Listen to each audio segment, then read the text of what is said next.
America में Ramzan is just like अ जिहाद। जिहाद मैं इसलिए कह रही हूँ कि लेडीज़ जो मेरी जैसी लेडीज़ हैं जो कि जॉब करती हैं सुबह से शाम फुल टाइम और उसके बाद फुल टाइम हाउस वाइफ भी होती हैं, उनकी ये कब सुबह शुरू होती है और कब शाम हो जाती है पता ही नहीं चलता। सुबह के यहाँ 4:15 हो रहे हैं, मैं उठी हूँ और सहरी की तैयारी कर रही हूँ। यहाँ पर पराठे सिक रहे हैं और यहाँ चाय बन रही है, फेनी बन रही है और यहाँ पर मैं अंडे बना रही हूँ।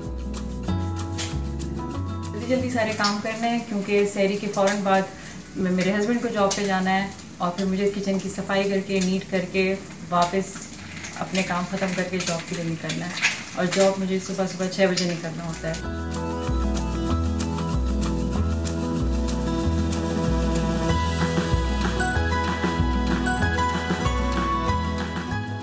जॉब से सीधी इधर आई हूँ। ये हमारा देसी स्टोर है, केटी हलाल मीट।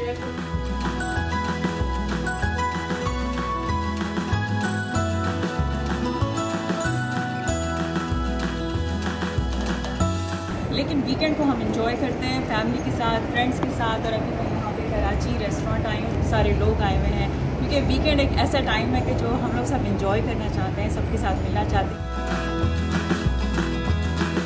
नॉन मुस्लिम कंट्री में और मुस्लिम कंट्री में सबसे बड़ा फ़र्क ये है कि वहाँ आपको एक माहौल मिलता है, अज़ानें हो रही होती हैं, सब एक साथ एक काम कर रहे होते हैं। नॉन मुस्लिम कंट्री में हम लोगों को खुद अपने आप को स्ट्रगल करना पड़ता है।